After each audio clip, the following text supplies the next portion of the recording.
Zorgamazoo, we're getting close to the exciting conclusion. So we're on chapter 18, and remember that Katrina, that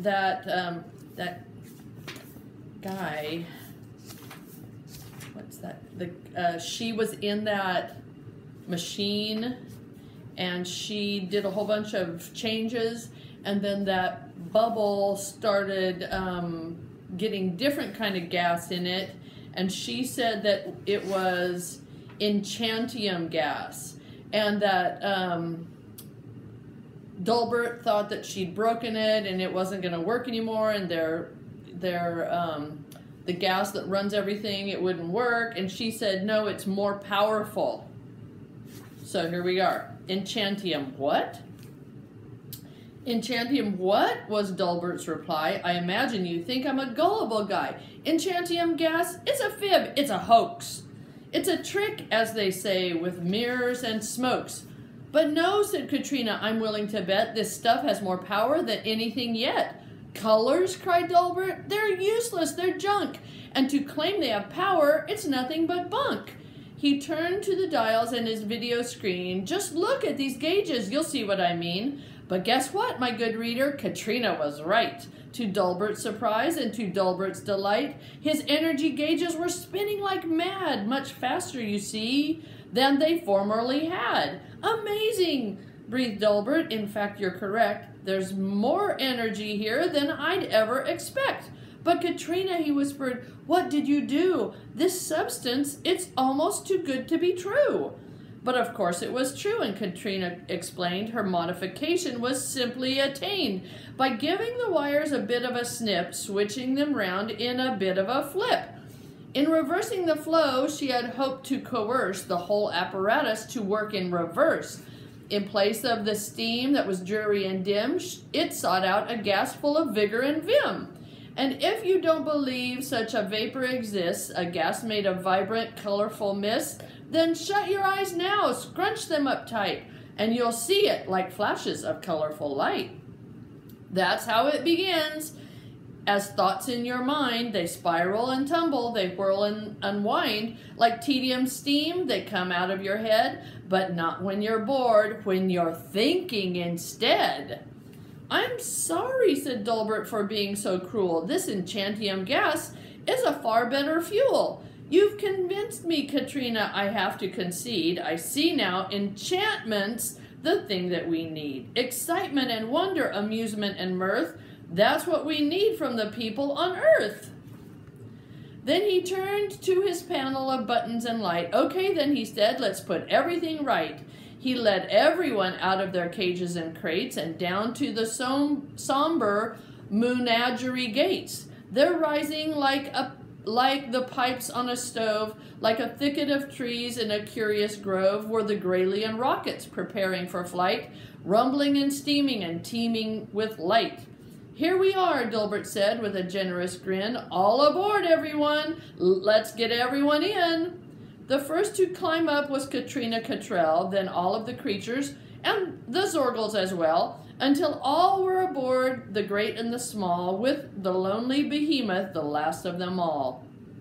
Then the rockets took off. They went spiraling high through the glitter of stars and the black of the sky.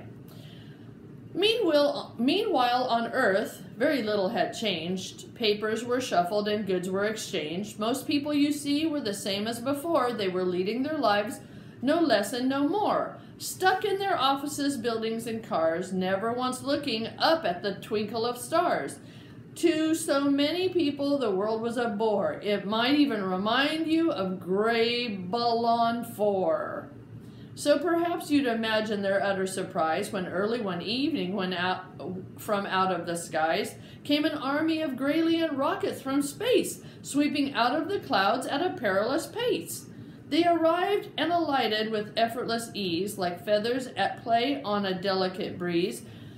When the dust settled down, the doors opened wide, and creatures came out of the cabins inside. The crowd that had gathered all pointed in fear.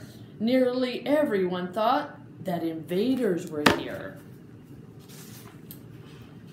They shrieked when the steps of the rockets unfurled. "Monsters!" they cried. "They're invading the world!" But then they saw something they didn't expect. It extinguished their panic. It made them reflect. What they saw was a girl, just a regular child. She waved to them then. She waved to them all. She nodded and smiled.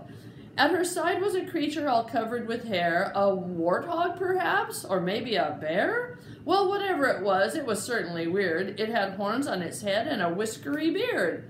The TV reporters they clustered and swarmed. "What happened?" they cried. "We must be informed." The girl was accosted with cameras and mics. They were waved in her face like skewers and spikes. The reporters cried, "Who?" The reporters cried, "How?" "What, when, and where? You must tell us right now." The girl found her voice. It was clear as a bell. "My name," she explained, "is Katrina Cottrell. These creatures aren't aliens, isn't it clear? They don't come from space, they come from right here." Everyone gaped, they ogled and glared. They gawked rather rudely, and everyone stared. That's when they knew with the merest of looks that these were the creatures from stories and books. So they yelped with a joy they could barely conceal. The creatures weren't myths, they were actually real. In that very moment, the people were changed. Their minds were expanded, their thoughts rearranged. Enchantment was coursing through all of their veins. It swept through their bodies and into their brains. Where a pressure built up like a tea kettle pot, it grew and it grew, then it popped like a shot. It flew out all at once. It spiraled and swirled. It erupted from people all over the world. For the very first time in a great many years, enchantium gases came out of their ears. Then everyone watched as the creatures dispersed. It began with the merfolk. They were the first. They wished to return to the fish and the foam and the wind and the waves of their watery home. The phoenixes then set their bodies ablaze and took to the skies like a flock of flambees. Then went the pixies, the ogres and gnomes, who trundled away to their forested homes. The yetis were next. They went lumbering off, each one of them fluffing their focculent coif. The griffins and gargoyles said their goodbyes and leapt from their feet and into the skies. The sphinxes, gorgons, and gilly-galoo, the satyrs and centaurs, the hippogriff too. They all headed home after bidding farewell to their savior, the girl named Katrina Cottrell. At last the behemoth went thumping away, but where he was going, well, no one could say. Then bidding goodbye to the Wendigo clans, Katrina shook each of their leathery hands. Winnie stepped up and Katrina was squeezed so breathlessly tight that she started to wheeze. Next was the Gorgle named Cyril de Young, the finest of flingers who ever had flung. "Kiddo," he said, in his leisurely drawl, "I bet you'd be deadly at Zorgly Ball." Then he and the Zorgles, the Wendigos too, went back to the mountains of Zorgamazoo. Dulbert came forward to bid his goodbye. "Katrina," he said, "I promise to try to rescue my race from its Graylian haze. The time has arrived for changing our ways. I'll give them a bit of enchanted advice that sometimes a little excitement is nice. That's what I'll do, start spreading the word, or my name's not Dulbert Ho-Hummer III. Then to Katrina's tremendous surprise, the tiniest sparkle came into his eyes, and a smidgen of color came into his face as he climbed in his rocket and flew into space. Once Dulbert was gone, once the rockets had flown, Katrina and Morty were standing alone. Katrina said, "Well," as she nodded her head, "our adventure is finished. It's over," she said.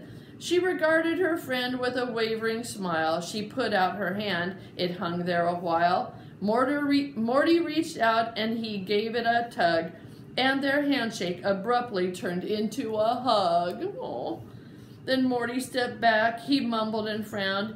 He explained it was time to go back underground. He'd had more than his fill of adventuring stuff. It was time to go home, back to Underwood Bluff. He was long overdue. At the hospital shop, he had to return and check on his pop. With the gleam of a tear in each of their eyes, Katrina and Morty said their goodbyes. Then Morty turned round, moving terribly slow, as Katrina stood wistfully watching him go. His shoulders were slackened. He shuffled his feet, approaching the steps that went under the street. He followed them down, going lower, and then he vanished. He was back in the shadows again. By now, my good reader, the crowd had so thinned, the only things left were the whisper of wind, and Katrina recalled in a moment of woe that she, of all others, had nowhere to go. It was just as she pondered this worrying fact that somewhere nearby something rattled and clacked, a sound like a dustbin of rubbish and soot being clumsily kicked by a ham-fisted foot. "Hello, my dear reader," said a voice from the past. "I finally found you. We're together at last." The voice had a screechy, contemptible tone, and Katrina could tell it was Mrs. Crabone. She came out of the dark where she carefully hid. "I missed you," she said. "I mean, really, I did." Her expression was odd. She was haggard. It was haggard and bleak. She was unlike herself. She looked humble and meek. "I've been wicked," she said. "I've been rather a brute. I've been spiteful and vile and a villain to boot. But seeing those creatures, those beasties and things, they tugged at my heart, at its innermost strings. Those magical creatures untangled my knots. I was lit from within, and with thousands of watts. It changed me for good. It made me think twice. No more nasty, I thought. Instead, I'll be nice." She spread out her arms. She opened them wide. She smiled and invited Katrina inside. Katrina, of course, didn't know what to do. She hoped that the words she was hearing were true. She wished that old Crabby had honestly changed and was no longer hateful or cruel or deranged. What Katrina most craved, as I'm sure you can tell, was someone who loved her and treated her well. She wanted some semblance of family ties upon which a childhood so greatly relies. So she took a step forward with hope in her heart. This moment, perhaps, would be a new start. Dun, dun, dun.